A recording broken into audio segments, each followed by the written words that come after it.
Hello student, इस video में हम प्रश्नावली 3.4 के प्रश्न 2 का पार्ट 4 समझेंगे। मीना 2000 रुपये निकालने के लिए बैंक गई। उसने खजांची से 50 रुपये तथा 100 रुपये के नोट देने के लिए कहा। मीना ने कुल 25 नोट प्राप्त किए। ज्ञात कीजिए कि उसने 50 रुपये और 100 रुपये के कितने कितने नोट प्राप्त किए। हमें प्रश्न में बोला है कि उसने 50 रुपये के नोट और 100 रुपये के नोट कितने कितने प्राप्त किए हैं, तो हमें निकालना है। जो हमें निकालने के लिए बोला है हम उसी को मानते हैं। तो माना 50 रुपये के नोटों की संख्या लिख लेते हैं। निकाले गए 50 रुपये के नोटों की संख्या कितनी है? x।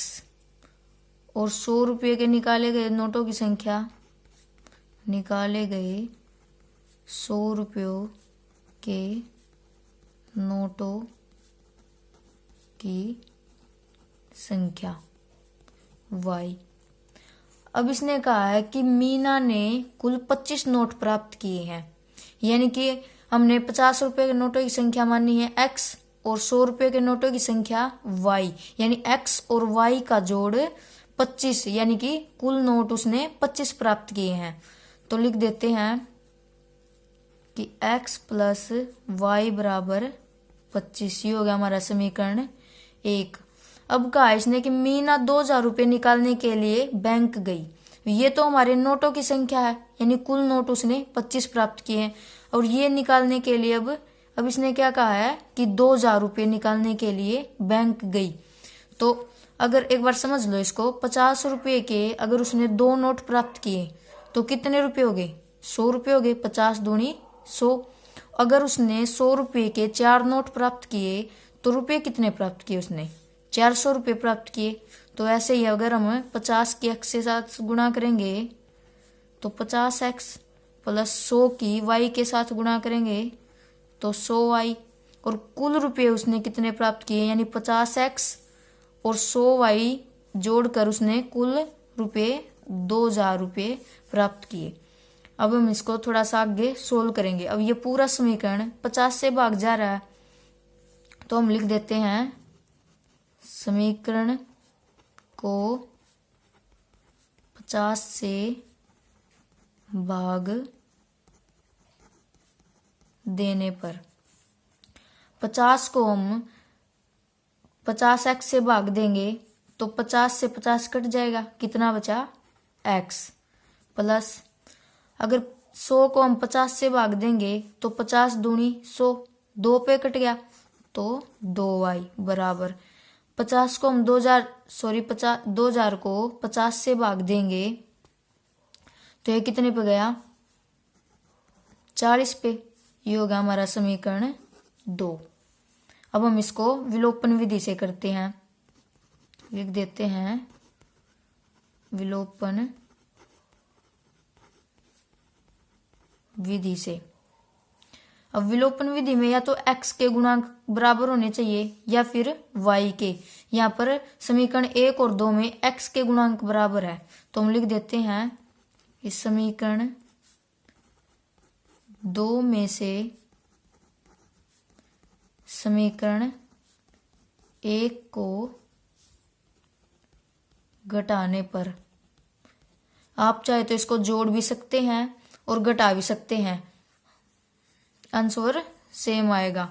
तो समीकरण 2 हमारा x प्लस 2y बराबर 40 और समीकरण 1 हमारा x प्लस y बराबर 25। अब प्लस का तो ये x माइनस का हो गया, यहाँ पर प्लस है तो माइनस, ये प्लस है तो माइनस।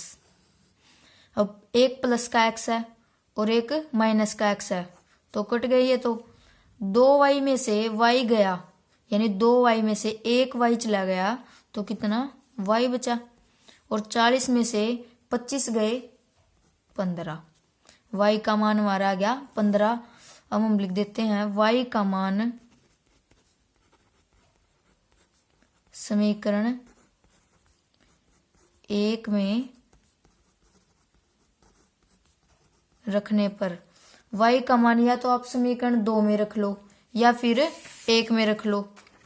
तो हम समीकरण 1 में रखते हैं, तो लिख देते हैं x प्लस वाई, ये हमारा समीकरण 1 25, और x प्लस वाई का मान 15 बराबर 25। प्लस का 15 है, दूसरी साइड गया तो माइनस का 15। x बराबर 25 माइनस 15, x बराबर 25 में से 15 गया 10।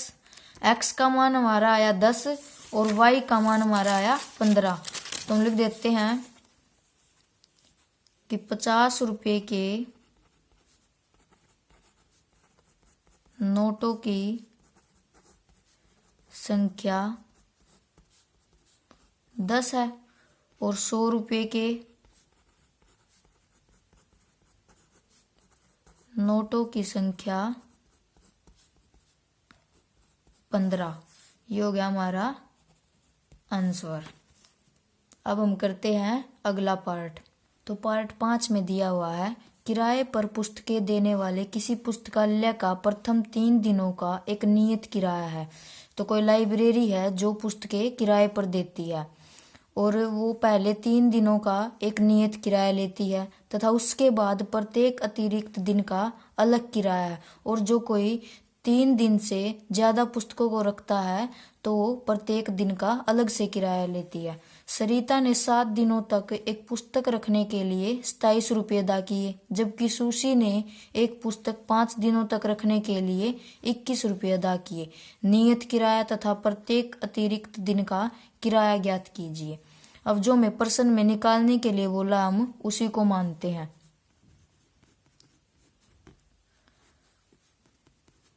माना प्रथम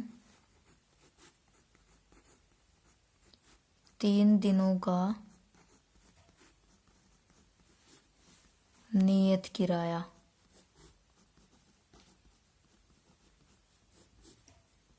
नियत किराया उसने 3 दिन का बोला है तो हम कितना मानेंगे x, और प्रत्येक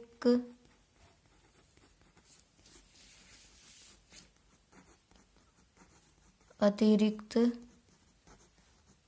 दिन का किराया y मानेंगे। तो सरिता ने 7 दिनों तक एक पुस्तक रखने के लिए 27 रुपये अदा किए। सरिता ने 7 दिनों तक पुस्तक रखी है तो 7 में से हम पहले 3 दिन घटा देते हैं तो कितने बचे 4। तो लिखते हैं पहले, तो प्रथम 3 दिनों का नियत किराया कितना माना हमने x, प्लस और 7 दिन में से हमने 3 दिन घटा दिए तो कितना बचा हमारा 4, और प्रत्येक और एक दिन का किराया कितना है y, तो 4 दिनों का कितना हो जाएगा 4y बराबर उसने रुपये कितने दिए 27। ये हो गया हमारा समीकरण 1। जबकि सुशी ने एक पुस्तक 5 दिनों तक रखने के लिए 21 रुपये अदा किए। अब सुशी ने पुस्तक कितने दिनों तक रखी 5 दिनों तक। 5 में से हम 3 माइनस कर देंगे तो कितना बचा 2, और 1 दिन का कितना किराया है y, तो 2 दिन का कितना हो जाएगा 2y। तो लिख देते हैं हम नियत किराया हमने माना है x और 2 दिनों का किराया हो जाएगा 2y, तो रुपये कितने दिए उसने 21। ये हो गया हमारा समीकरण 2। अब हम करते हैं इसको विलोपन विधि से।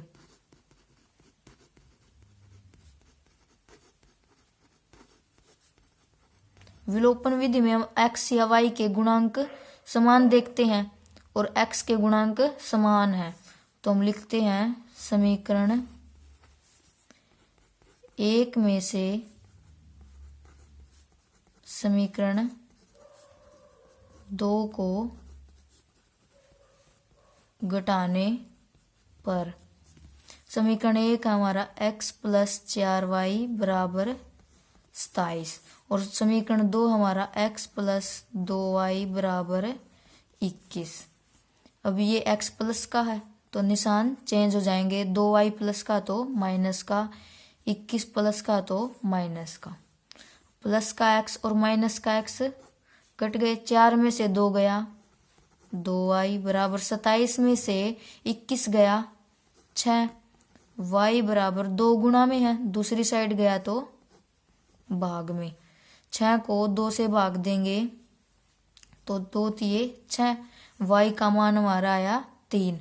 अब y का मान या तो समीकरण 1 में रख लो या फिर 2 में, तो हम समीकरण 1 में रखते हैं। y का मान समीकरण 1 में रखने पर समीकरण 1 हमारा x प्लस 4y बराबर 27, x प्लस 4 y का मान हमारा 3 है बराबर 27, x प्लस 4 तिये 12 बराबर 27, x 12 प्लस का है, दूसरी साइड गया तो -12, x बराबर 27 में से 12 गए 15, x का मान हमारा आया 15 और y का मान 3, यानी नियत किराया प्रथम 3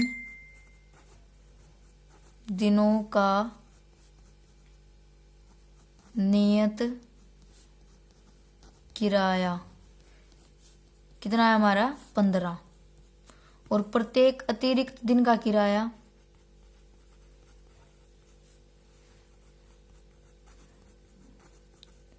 अतिरिक्त दिन का किराया कितना है 3। ये होगा हमारा आंसर। अगर बच्चों वीडियो पसंद आए तो वीडियो को लाइक करना और चैनल को सब्सक्राइब करना। Thank you.